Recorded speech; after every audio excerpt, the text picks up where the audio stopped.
જય શ્રી કૃષ્ણ મિત્રો. આજે આપણે શ્રીમદ ભગવદ્ ગીતાના ચોથા અધ્યાયનું વર્ણન જોઈએ. જો તમને વિડીયો પસંદ આવે તો લાઈક કરો, શેર કરો અને સબસ્ક્રાઈબ કરો, જેથી આગામી વિડીયોની માહિતી તમારા સુધી પહોંચી શકે. ભગવદ્ ગીતા અધ્યાય 4 જ્ઞાન કર્મ સંન્યાસ યોગ, જેનું સંપૂર્ણ વર્ણન. અધ્યાય 4નું નામ છે જ્ઞાન કર્મ સંન્યાસ યોગ. આ અધ્યાયમાં ભગવાન શ્રી કૃષ્ણ અર્જુનને કર્મ, જ્ઞાન, અવતાર અને યજ્ઞનું ઊંડું તત્વજ્ઞાન સમજાવે છે. આ અધ્યાયમાં કુલ 42 શ્લોકો છે. આ અધ્યાયનો મુખ્ય સાર. આ અધ્યાયમાં ભગવાન શ્રી કૃષ્ણ કહે છે કે આ યોગ અતિ પ્રાચીન છે. જ્યારે ધર્મનો નાશ થાય ત્યારે ભગવાન અવતાર લે છે. જ્ઞાનથી કર્મ બાંધી શકાતું નથી. નિષ્કામ કર્મ અને જ્ઞાનથી મુક્તિ મળે છે. શ્લોક પ્રમાણે મુખ્ય વર્ણનો. વિવિધ શ્લોકો અનુસાર આપણે વર્ણન જોઈએ. પ્રાચીન યોગનું જ્ઞાન.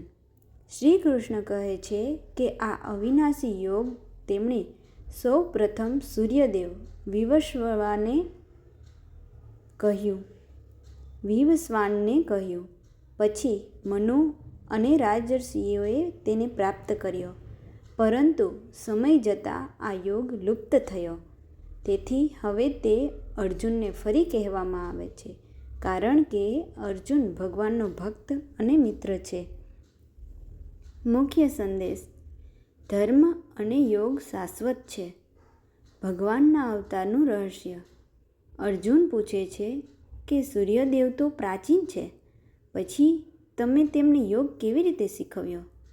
ત્યારે શ્રી કૃષ્ણ કહે છે, મને અને તને ઘણા જન્મો થયા છે. મને બધા જન્મો યાદ છે. હું અજન્મા અને અવિનાશી છું. જ્યારે ધર્મનો નાશ થાય અને અધર્મ વધે ત્યારે હું અવતાર ધારણ કરું છું. ભગવદ્ ગીતાના ચોથા અધ્યાયના પ્રખ્યાત શ્લોકો. યદા યદા હિ ધર્મસ્ય ગ્લાનિર્ભવતિ ભારત, જેનો અર્થ જ્યારે ધર્મનો નાશ થાય ત્યારે ભગવાન સજ્જનોની રક્ષા અને દુષ્ટોના વિનાશ માટે અવતાર લે છે. દિવ્ય કર્મ અને મુક્તિ. ભગવાનના જન્મ અને કર્મ દિવ્ય છે. જે મનુષ્ય તેને તત્વથી જાણે છે તે જન્મ મરણથી મુક્ત થાય છે. શ્રી કૃષ્ણ કહે છે, રાગ, ભય અને ક્રોધ છોડનાર ભક્ત મને પ્રાપ્ત કરે છે. મનુષ્ય જે રીતે મને ભજે છે, હું પણ તેને તે રીતે ફળ આપું છું. કર્મનું તત્વ. ભગવાન કર્મ કરે છે, પરંતુ કર્મથી બંધાતા નથી. કર્મ, અકર્મ અને વિકર્મ. આ ભાગ અત્યંત ઊંડો છે. 3 પ્રકાર, જેમાં કર્મ શાસ્ત્ર મુજબનું સારા કાર્ય. અકર્મ, કર્મમાં પણ આસક્તિ વગર રહેવું. વિકર્મ, શાસ્ત્ર વિરુદ્ધ પાપ કર્મ. શ્રી કૃષ્ણ કહે છે, જે કર્મમાં અકર્મ અને અકર્મમાં કર્મ જુએ છે તે જ બુદ્ધિમાન છે. નો અર્થ છે કે બહારથી કાર્ય કરતા હોવા છતાં અંદરથી નિષ્કામ અને નિર્લેપ રહે. વિવિધ યજ્ઞોનું વર્ણન. અહીં યજ્ઞનો અર્થ માત્ર હવન નથી, પણ આત્મશુદ્ધિ માટેના સાધનો છે. શ્રી કૃષ્ણ વિવિધ યજ્ઞો કહે છે. દ્રવ્ય યજ્ઞ, તપ યજ્ઞ, યોગ યજ્ઞ, સ્વાધ્યાય યજ્ઞ, જ્ઞાન યજ્ઞ, અને કહે છે કે જ્ઞાન યજ્ઞ સર્વોત્તમ છે, કારણ કે જ્ઞાનથી અજ્ઞાન નષ્ટ થાય છે. શ્લોકો અનુસાર જ્ઞાનની મહિમા. શ્રી કૃષ્ણ કહે છે, જ્ઞાનથી બધા પાપો નષ્ટ થાય છે. જ્ઞાન અગ્નિ જેવું છે જે કર્મોને ભસ્મ કરે છે. આ દુનિયામાં જ્ઞાન જેટલું પવિત્ર કંઈ નથી. પ્રખ્યાત વિચાર. જ્ઞાન જેવી પવિત્ર વસ્તુ આ દુનિયામાં નથી. શ્લોક અનુસાર શ્રદ્ધા અને સંશય.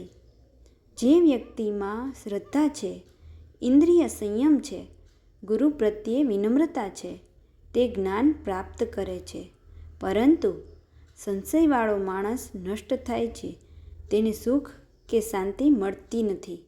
અંતે શ્રી કૃષ્ણ અર્જુનને કહે છે, અજ્ઞાનથી ઉત્પન્ન સંશયને જ્ઞાનની તલવારથી કાપીને યુદ્ધ માટે ઊભો થા. અધ્યાય 4નો મુખ્ય સંદેશ. ભગવાન અવતાર લે છે. ધર્મની સ્થાપના માટે ભગવાન સમયાંતરે અવતાર ધારણ કરે છે. નિષ્કામ કર્મ શ્રેષ્ઠ છે. શ્રી કૃષ્ણ કહે છે, ફળની આશા વગર કરેલું કર્મ મુક્તિ આપે છે. ત્રીજું છે, જ્ઞાન સર્વોત્તમ છે. જ્ઞાન અજ્ઞાન અને પાપનો નાશ કરે છે. ચોથું છે, ગુરુનું મહત્ત્વ. વિનમ્રતા અને સેવા દ્વારા જ સાચું જ્ઞાન મળે છે. પાંચમું છે, સંશય વિનાશક છે. શંકા આધ્યાત્મિક પ્રગતિમાં સૌથી મોટો અવરોધ છે. પ્રસિદ્ધ શ્લોકો અનુસાર વર્ણન. યદા યદા હિ ધર્મસ્ય ગ્લાનિર્ભવતી ભારત. જે શ્લોકનું વર્ણન આપણે ઉપર જોયું. પરિત્રાણાય સાધુનામ વિનાશાય ચ દુષ્કૃતામ. તદ્વિદ્વી પ્રણિપાતેન પરિપ્રશ્નેન સેવયા. ન હિ જ્ઞાનેન સદૃશમ પવિત્રમિહ વિદ્યતે. અધ્યાય 4નો સરળ સાર. આ અધ્યાય શ્રીમદ્ ભગવદ્ ગીતાનો ચોથો અધ્યાય આપણને શીખવે છે કે ભગવાન સર્વત્ર છે. કર્મ કરતા રહો, પરંતુ આસક્તિ વગર. સાચું જ્ઞાન જીવનને મુક્ત બનાવે છે. ગુરુ, શ્રદ્ધા અને આત્મજ્ઞાન આધ્યાત્મિક જીવનનો આધાર છે. મિત્રો, આ હતો શ્રીમદ્ ભાગવદ્ ગીતાના ચોથા અધ્યાયનો સાર. ફરી મળીશું 5મા અધ્યાયના વર્ણન સાથે. ત્યાં સુધી સૌને મારા જય શ્રી કૃષ્ણ.